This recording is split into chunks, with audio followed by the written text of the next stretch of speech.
Okay, let's get started promptly.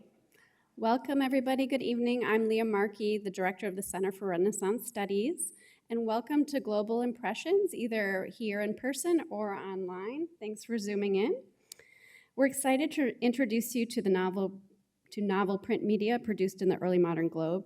Today's program forms part of a Getty-sponsored paper project workshop taking place at the Newberry this week, with scholars participating from around the world. And we're grateful for the Newberry and the Getty for allowing this to come to fruition. This project is the brainchild of Newberry curator Suzanne Carr-Schmidt, who I'll introduce in a moment, and it will culminate in her exhibition and publication in 2026. So tonight, I'll first introduce you to all three speakers, then they'll each speak for about 10 minutes, and then there will be a discussion amongst the three of them and time for some questions from the audience. So first, I'll introduce Suzanne Carr-Schmidt. She's the curator of rare books and manuscripts here at the Newberry, a historian of early modern art, books, prints, and science. Her monograph, Interactive and Sculptural Printmaking in the Renaissance, appeared in 2018. Currently, she also serves as the director of the Movable Books Society. She most recently curated the Playful Newberry exhibition, Pop-Up Books Through the Ages, which was in spring 2023, which examined this overlooked art form from the medieval to the modern period. And her previous prize-winning shows include her co-curated 2020 Newberry exhibition, Renaissance Invention, and her 2011 Art Institute of Chicago exhibition, Altered and Adorned. She's currently working on this upcoming exhibition, Pre-Modern Printing on Fabric, which is slated for September 2026. Then we'll hear from Stephanie Porras, who is professor of art history and chair of the Newcomb Art Museum at Tulane University, specializing in the visual and material culture of Northern Europe and the Spanish world from the 15th to the 17th century. Her latest book, The First Viral Images, traces the complex production and reception histories of an illustrated book, a painting, and an engraving, all made in Antwerp in the late 16th century, but copied by Venetian print publishers, Spanish and Latin American painters, Mughal miniaturists, and by Filipino ivory carvers. She's also the author of Peter Bruegel's Historical Imagination and the Art of the Northern Renaissance, and she's the co-editor of The Young Durer and the Routledge Companion of the Global Renaissance, and a forthcoming volume of the Netherlands Kunsthistorisches Jaarboek, The Dutch Americas. Then we'll hear from Sylvia Hoteling, who is associate professor in the Department of History of Art at Bryn Mawr College in Pennsylvania, where she received the 2024 Christian R. and Mary F. Lindback Foundation Award for Distinguished Teaching. She's the author of The Art of Cloth in Mughal India, which received the College Art Association 2023 Charles Rufus Morey Book Award, the Textile Society of America's 2024 R.L. Shep Book Award, and the 2024 Bernard Cohen Book Prize for the Association of Asian Studies. And Hoteling has published numerous articles and essays for exhibition catalogs, including one for the V&A's Great Mughals exhibition. And her ongoing research looks at textiles and temporality and the unique material histories of the Eastern Indian Ocean trade. So I'm going to welcome Suzanne here first to speak. Thanks.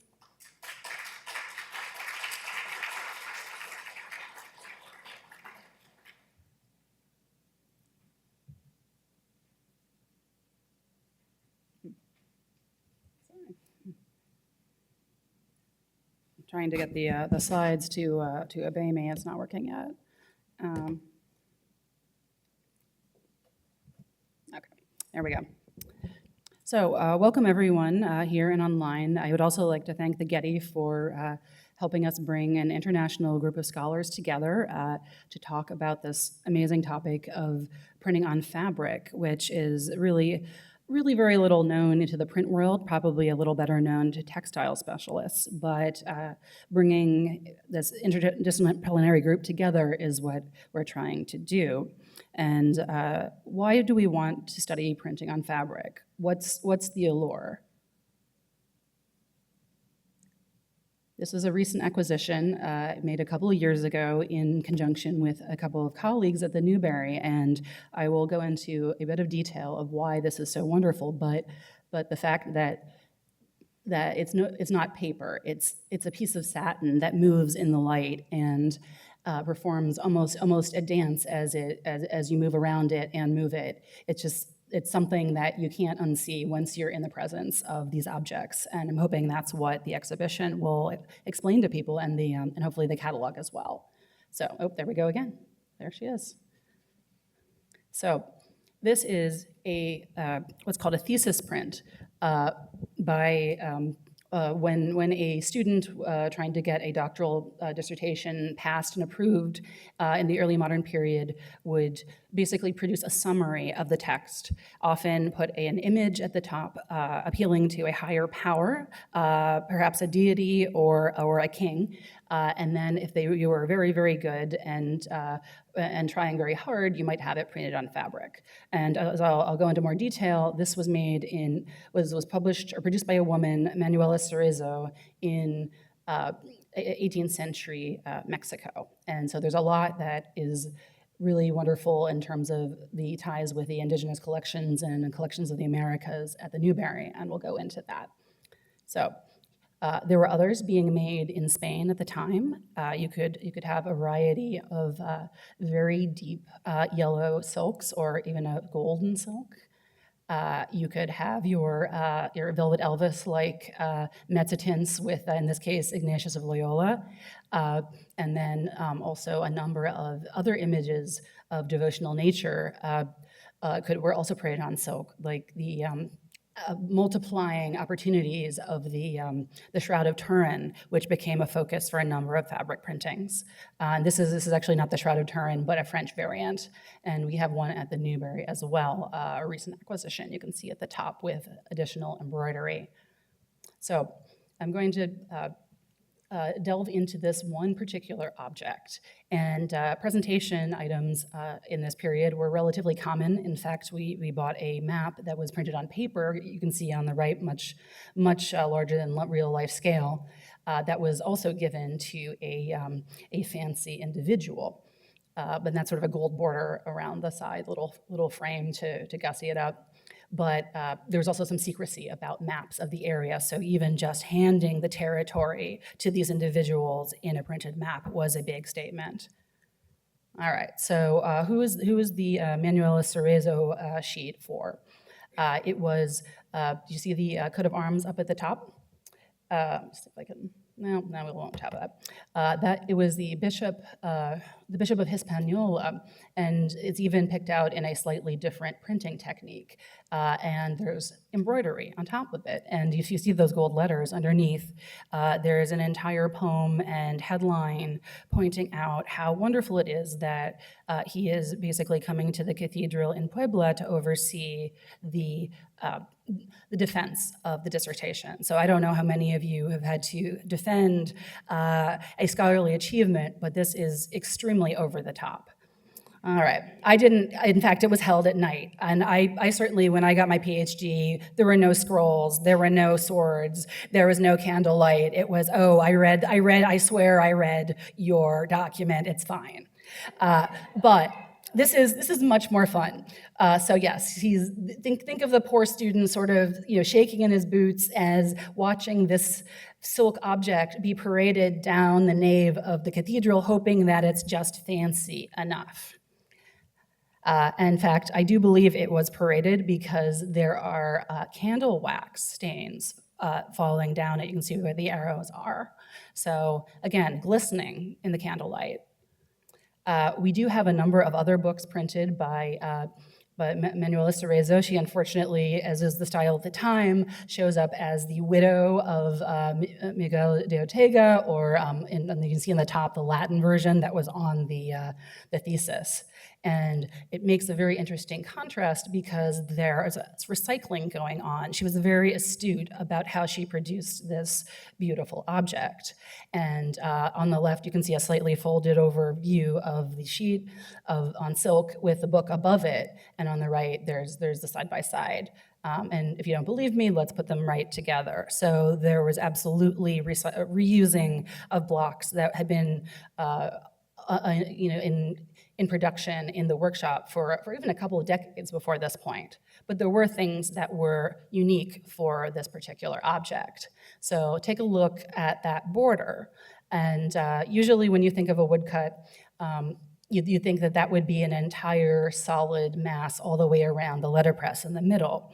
And one of the benefits of relief printing is that you can put movable type in a form, lock it down, put in some ornaments, and have it print all at once.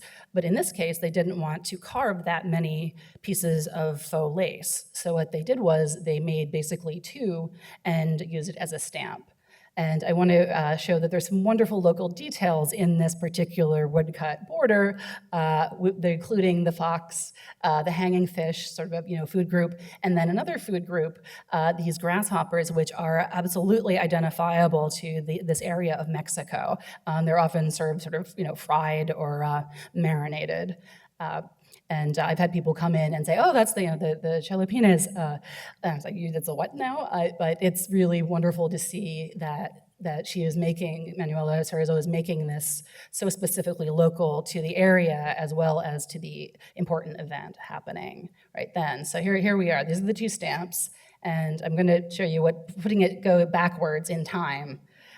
If you are going to be printing it, we'll go all the way back to the blank. So. Any questions? Can we do this on our own now? But just sort of playing with this idea of a prestige object that is being produced as part of this publishing legacy.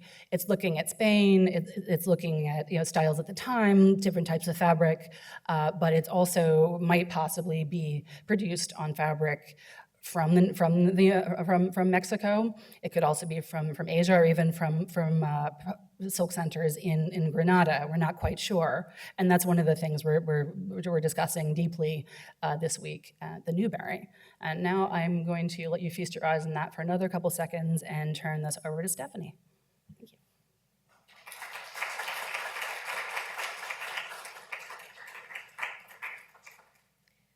Well, thanks, Suzanne, and thanks to all the workshop participants. I've learned so much today.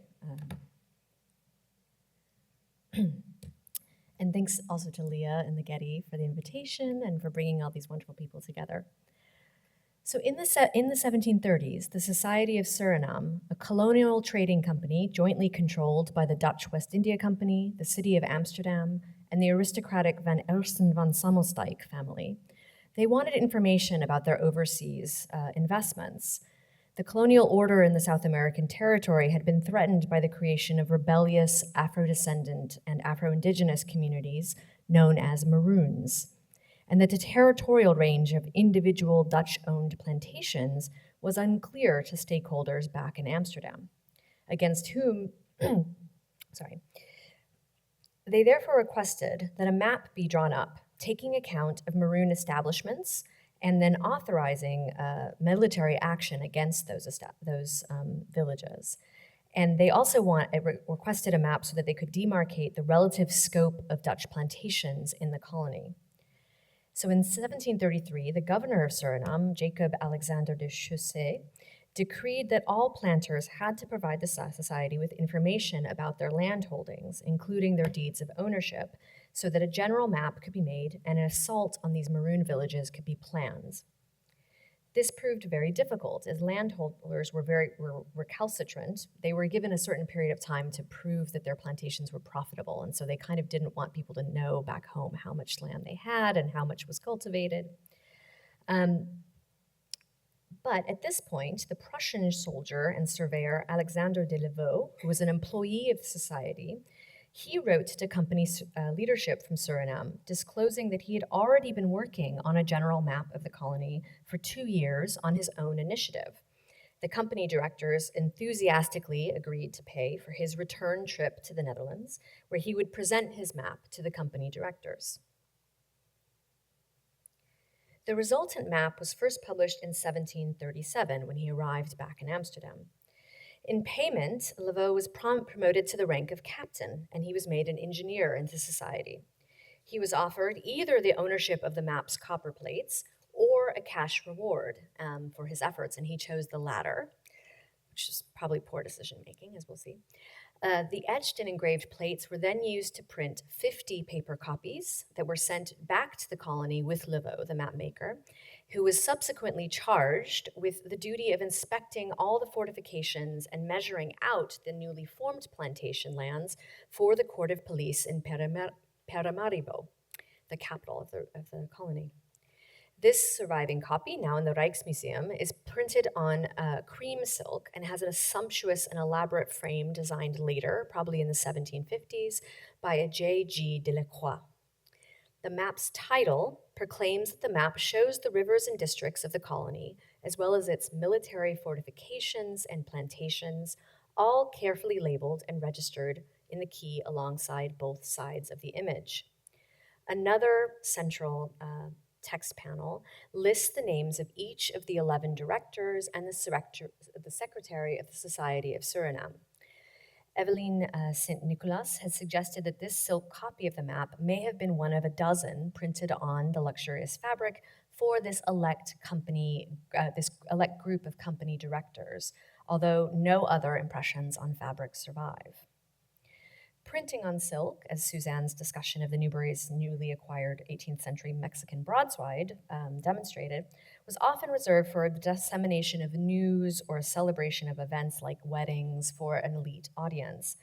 But here we have a materially related object, in fact, one even more luxurious in terms of its enormous scale and pictorial sort of focus, but where the print documents and advertises an overseas commercial venture, and one specifically that documents the quashing of rebellion by indigenous and enslaved African descendant communities.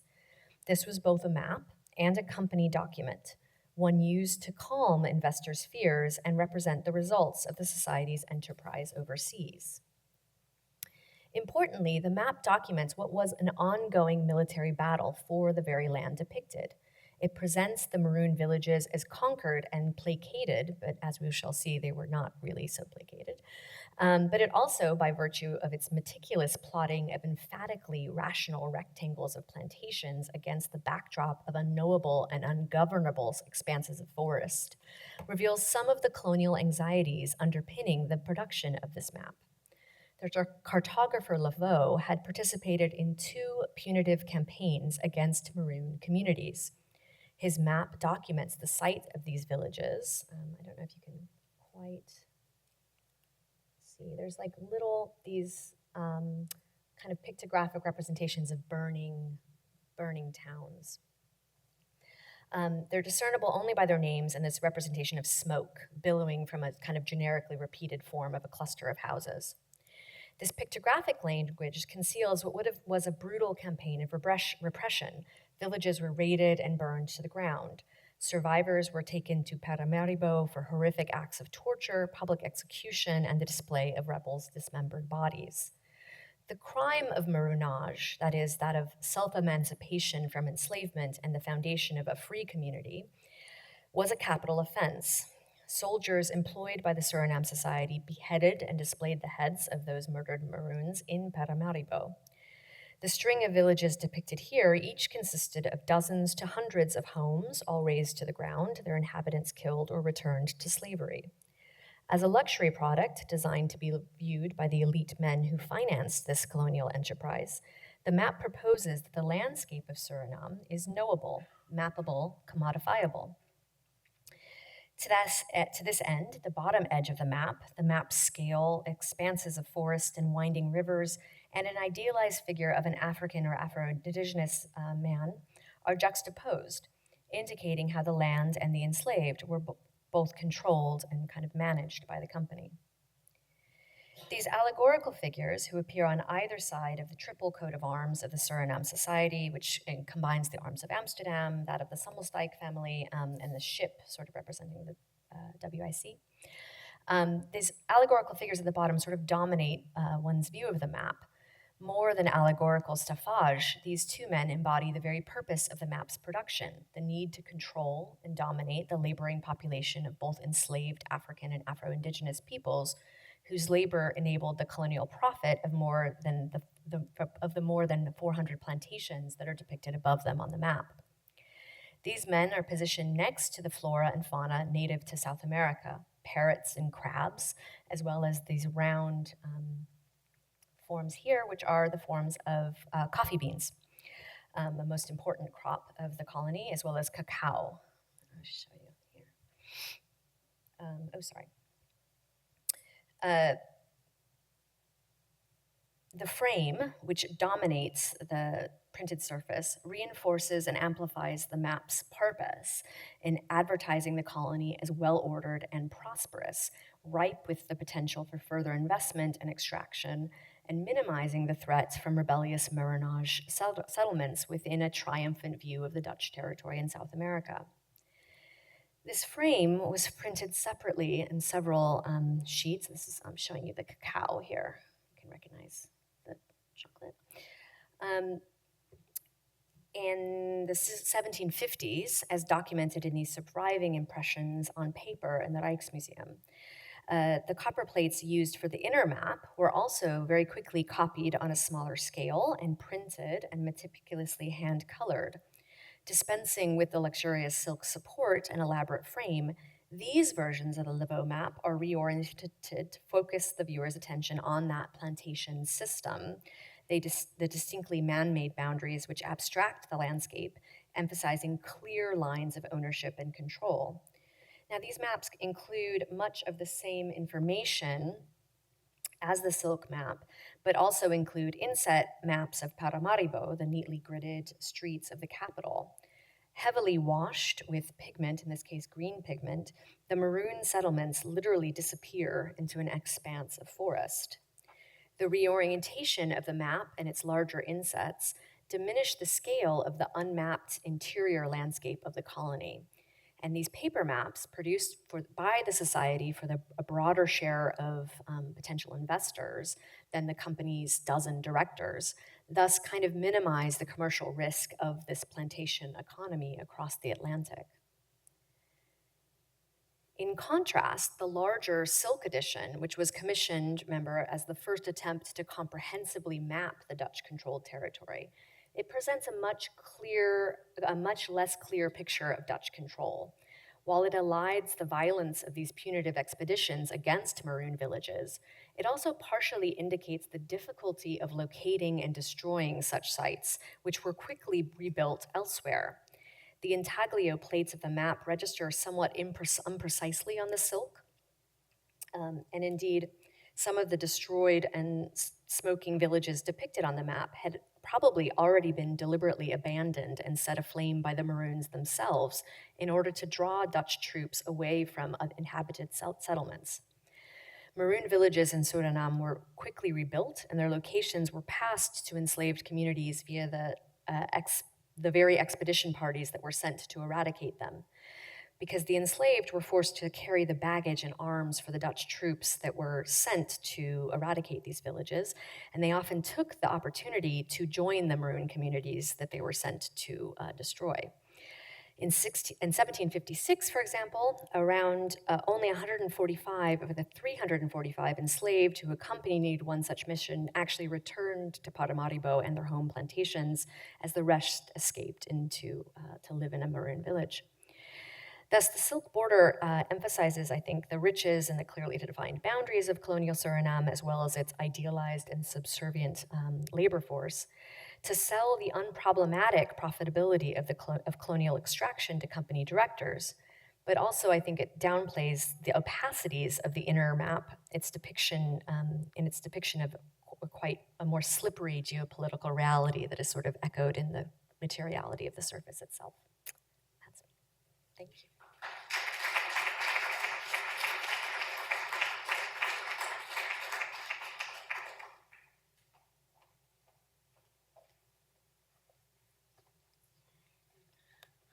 Thank you so much for all being here, and thank you to Suzanne and Leah and Milo for all the organizing, and to the Getty Foundation and the Newberry for hosting all of us here today, and also my fellow workshop participants from whom I've already learned so much.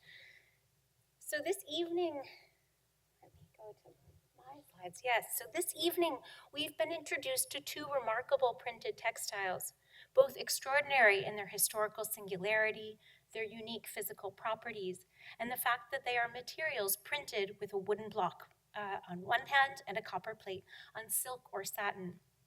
In this last talk, I will be discussing textiles that were made in much greater quantity. As a transition, we can look to this 1783 toile textile made at the Oberkampf factory outside of Paris that shows the work of manufacturing textiles. It is a textile about making textiles. It's this self-reflexive cloth itself was made with a copper plate printing on a linen ground.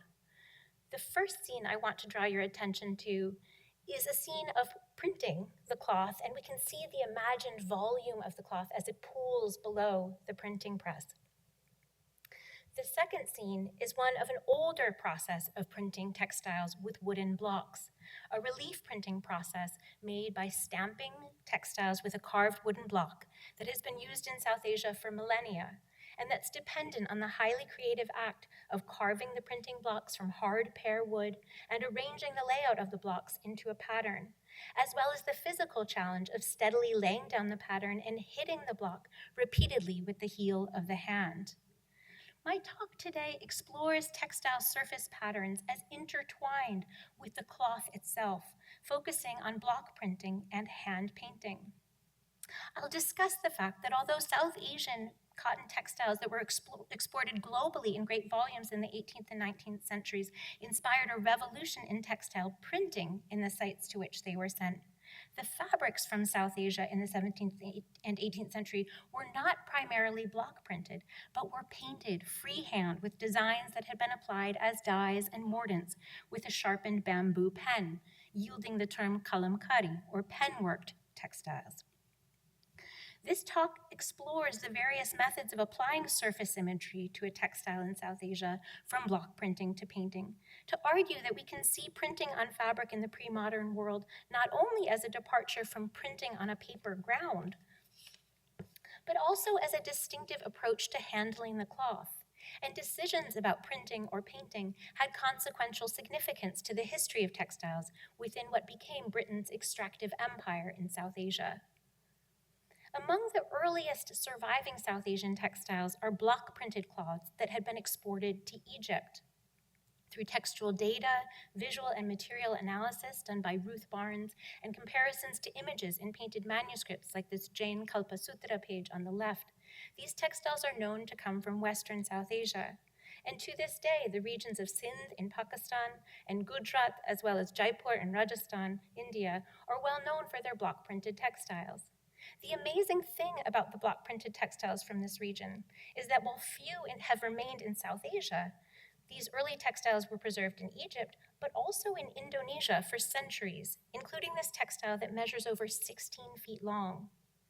Block-printed with a mud or wax resist in a pattern of hamsa or geese or ducks. This textile was then block printed for a second time with mordants, the name for the metallic substances that help the red root dye bind to the fiber.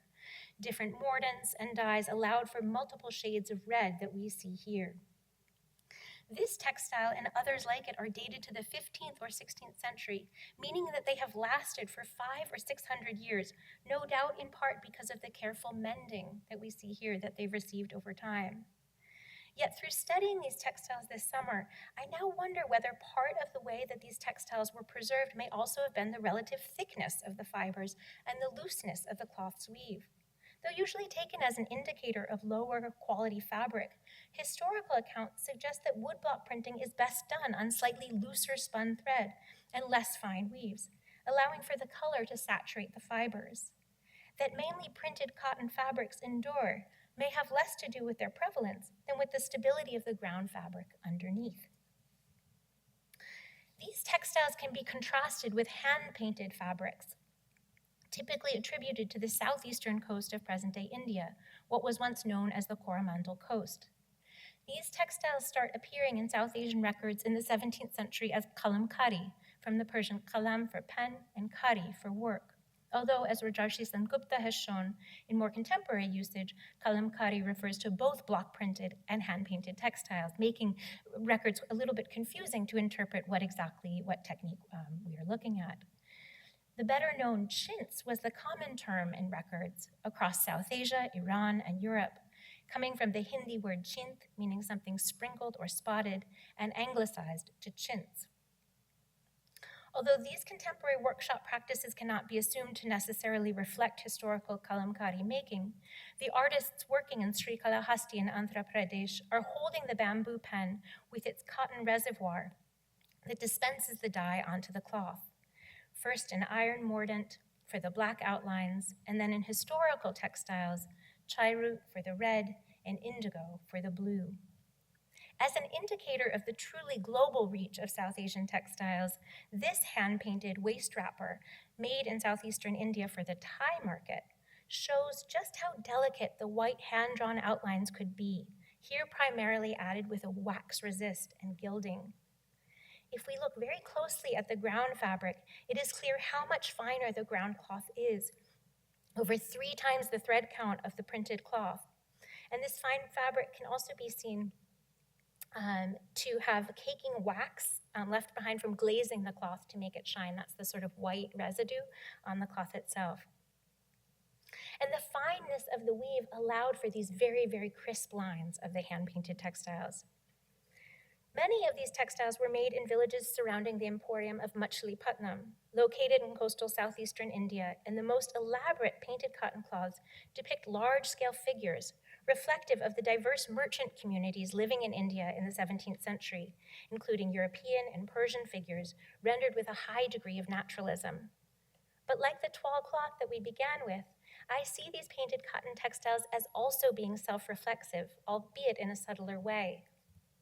The cloth painter here has rendered textiles that imitate different types of fabrics, from the repetitive pattern of the block-printed cloth seen on the upper image to the sinuous shapes of a hand-painted one seen below. Like their 18th century counterparts in Europe and the Americas, those who made hand-painted textiles in southern India were not cordoned off from current events. As Melinda Watt of the Art Institute of Chicago has discussed, this battle scene textile may depict an actual event, the British taking of the French port of Pondicherry in southeastern India. And here we have a stylized rendering of the Union Jack flag and recognizably European soldiers. The textiles were also in dialogue with European print culture, as can be seen in this piece from a set of textiles commissioned after the ornamental designs of Jean Beren. It must be remembered that the cotton textiles are a very different ground material than paper for printing, which was, albeit often derived from cloth rags. To achieve the colors, the 4 to 5 hues seen on the left-hand side of the colored cotton textile, that has so effectively been set against this white cotton ground, which was bleached over a course of 7 to 10 days to get this bright, bright white. The cloth painter would have also had to submerge the textiles in 4 to 5 different dye baths.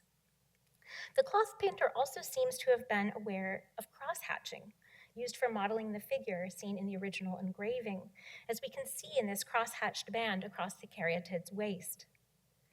Other examples from South Asia, like this indigo-dyed textile after Beren's ornamental designs here in Chicago, have added additional flourishes inside of the leaves.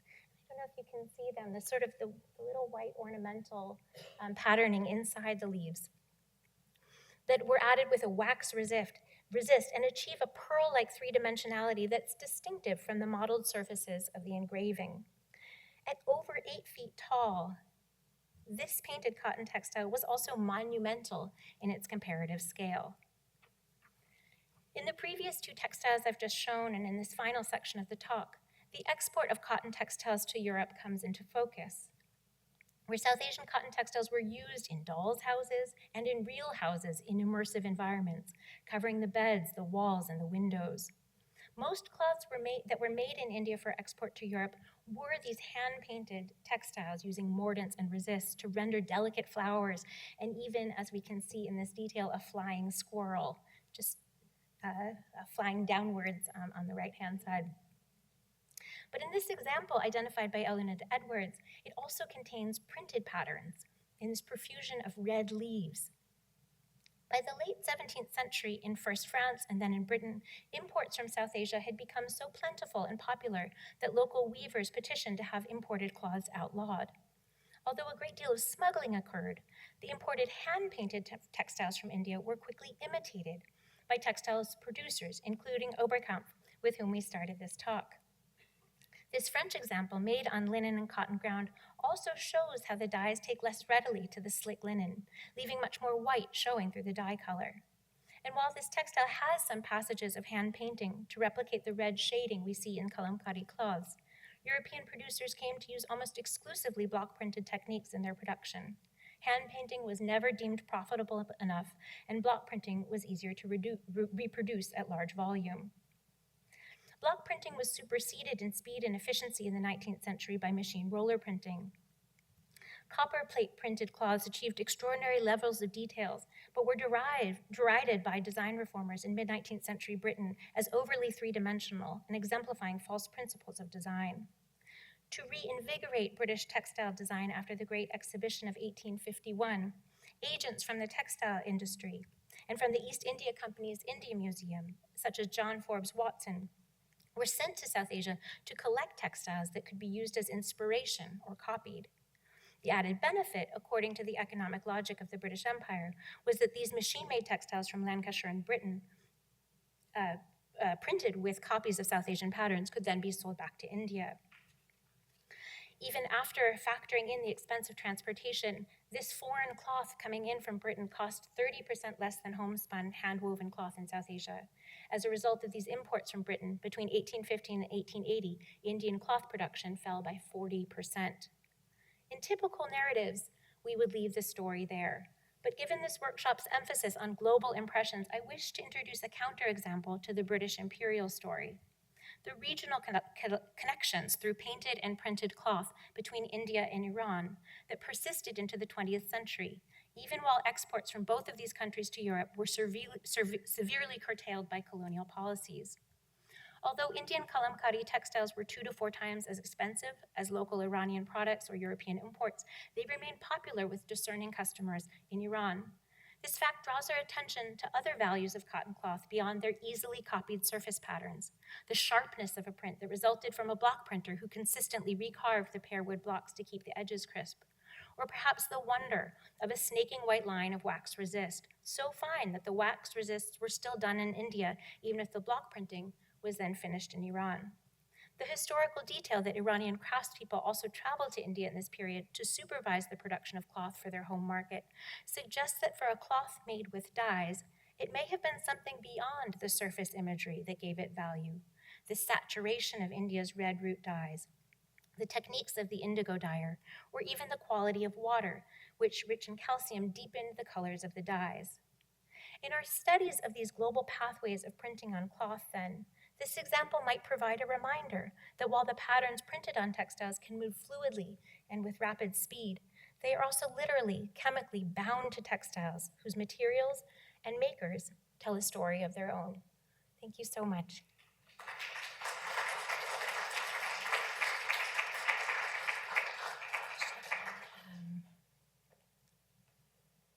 Should I stop it?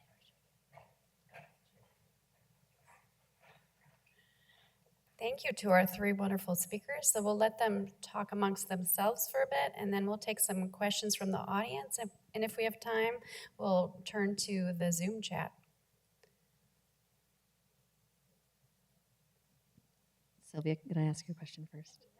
Can I ask you about South Asian sources on the distinctions and like relative values of these different techniques and sort of how they were appreciated in by period viewers and buyers? Yeah, no, it's a great question, and it's also a very hard one to answer because of these sort of collapsing names, that a chintz cloth can refer both to a painted textile, a printed textile, and also, as we were discussing today, as something just sprinkled with color. We do have records of textiles entering into particularly royal collections in the Northwest in Rajasthan, and those do suggest a high value for the textiles of Machilipatnam, which in this period are the hand-painted textiles. And we also have corresponding objects that are known to have come from those collections that have prices on the back that suggest that they were quite valuable, more valuable than paintings on paper, which is interesting. and also sort of upends or hierarchies of cloth. Yeah. That's a good question. Stephanie, can you talk about the way that it was two silks on your map, and also the scale? I would love to know a little bit more about how an object that large. I mean, did you think they were rolling it up for transit? Did that make it easier than paper? I mean, why two silks? Well, I think the paper ones were sent back to Suriname. It never left, I think, Amsterdam. I think it was in Amsterdam the whole time. And you can think of the scale of wall maps, in the background of Vermeer paintings, right? That sort of large scale hanging object is the scale of that map. But the combination of material of the silks, and I think that later framing that's done around the 1750s, it's interesting that it's sort of expanded, and I think in some ways it's a response to the difficulty of legibility of that central image of the earlier printing of the silk map, and a kind of reinforcement. There'd been a wave of so the problem of maroon villages continued through the 1740s and 50s, and I think the kind of really insistent framing and the addition of that frame kind of makes it controls it, really, because it's a very difficult to read central map to me. It's not super crisp, and it's kind of it's very difficult to, when you see the paper copies or paper versions of the kind of diminished set of plates done after the same drawings, it's much more clear, especially with the hand coloring. So it's Yeah, and that's still in the Rijksmuseum, right? Yep. There's one in the Rijksmuseum. There's one in the Carter Brown, I think was the one I With showed. the paper. Yeah, the paper ones, and the Carter Brown, and then the Boston Public Library is another one. Yeah, no, there definitely are some prints on fabric that survive on original rollers. So I wonder if that was what would have been done with that one. And that actually makes me wonder, Sylvia, I mean, do you have any examples of early contexts for the display of your fabrics? One of the wonderful things about those, the textiles I showed you briefly that had imagery of other textiles in them, is that you see a lot of instances of textiles sort of creating space on the ground. Some of those would have been used as covers, maybe ceremonial covers for food. I read somewhere wonderfully that textiles are also used to sort of mark the different parts of a day, to sort of like you lift up one textile and put down another to signal like a change in the time of day. Some were probably hung on walls. And then in the European context, they're used as curtains, bed covers, really immersively. And I also had a question for you about the process of commissioning something like a thesis print. And just I loved your sort of how different this is than submitting a thesis now. But I was also thinking about how we often choose like nicer paper than we would use usually. And is this the nicest paper possible in using a silk ground, or just how do you think that process happened? It is basically the nicest possible paper. I didn't bring it out at the workshop today, but we do have a 18th century Dutch thesis that is the full text, that is a bound object, that is also on a white silk. So you could do that if you wanted to make it difficult for your advisors to flip the pages. I think there's some benefit to having a summary on the wall as opposed to having to go through page by page. If it's silk, it doesn't always turn beautifully. I've actually found we have some linen sort of classics reprints in our collection from the 18th century that do a little better. But yeah, no. I don't even know if people are if there's even a paper submission requirement anymore, and the boxes of the weight of submitting the thesis, on the very very deadline and mailing it in, and I went through all that. But this I think you'd have to go to someone local. I think there were in a lot of university towns, there were printers who could offer the different levels of fanciness and prestige. So there are thesis prints just on paper, but why? If you really want to get the job done, I mean, you just have to take it up a notch.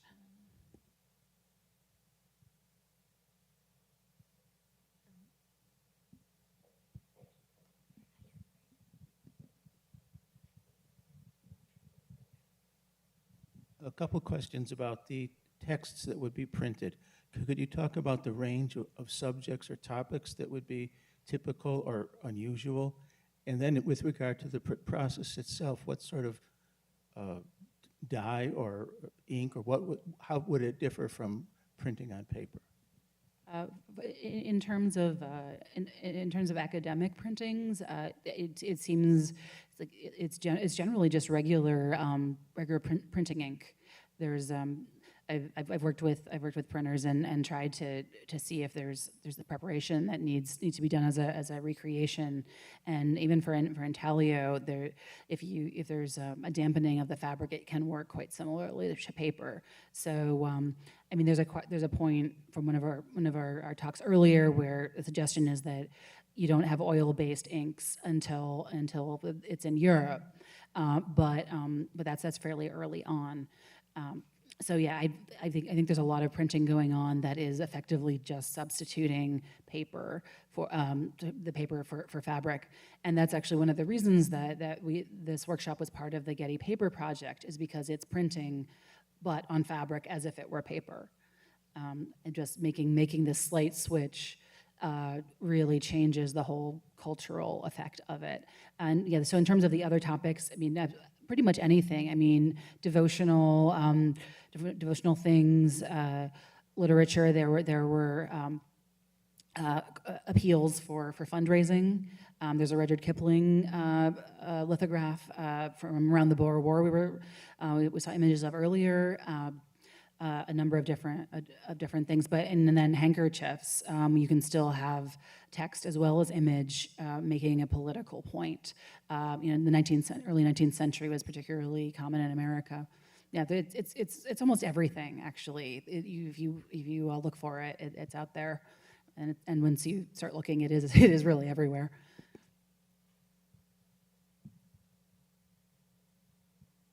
Questions from the audience? There are actually quite a few online, so I'll turn to them. We had about 61 attendees. We do have an anonymous question specifically for Suzanne about the thesis print. Would the thesis print on silk have been displayed at the defense, or was it function purely commemorative? And was it commissioned by the patrons of the defender, the defender's family? And was the printing done by the same printer who printed the paper copies? This is from Walter Mellion, sorry. Oh, there we go. Hi, Walter. Okay, Walter. Hi, Walter. It was likely commissioned by the student who was defending their thesis. And yes, I do believe because of the candle wax, I do believe it was involved in the ceremony of the defense, and the elaborate overtures to the Archbishop, were part of this whole ceremony. Yeah. Any other questions? Was there a dedicatee of the map? I'm trying to remember. This is so common yeah. Did we talk about that? Sorry. Sorry, yeah, the central panel has the names of all of the Herren, so all of the board of directors, as well as the secretary of the society. So it's, as I said, it's been suggested this is possibly a run of 12 that was done for the board, basically. Yeah, I mean, there are also images of religious meetings where you basically have a portrait of everyone who is in the room, and then everyone got a copy and put it on rollers in their on the wall, and then there's another print of that on the wall. So it's some of these become extremely meta in terms of who was there, who is on this piece of fabric in the future. So sometimes there were rather large editions of these sorts of things, surprising as it might seem from the few that survive. I have a question for Stephanie. I'm very curious about the framing device around it, which, of course, it has the bounty of the coffee beans and the cocoa. But I was interested that the two native characters, at least one of them is carrying arms, and it looked like the escutcheon, the bottom. There was another native man who actually was pointing a bow and arrow. And I was wondering if that was a later addition, why they would reassert this notion of threat, if the whole point was to also make a point about the bounty of this and that the money was to be made from this.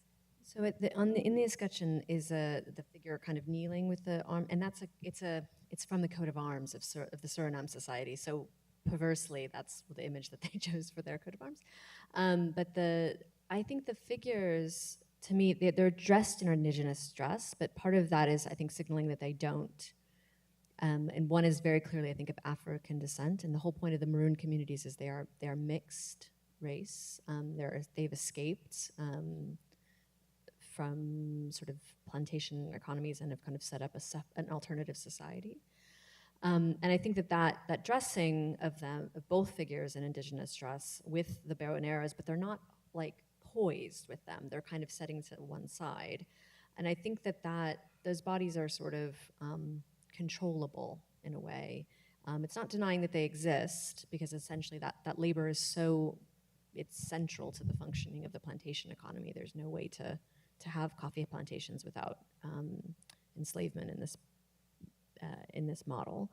And so I think that there is a sort of tension there about the necessity of these bodies, but the necessity of those bodies to be controlled and to sort of kind of be abstracted in their labor, not so much as you'll see in like the Stedman engravings of like actually what was happening to these Maroon communities at the same time.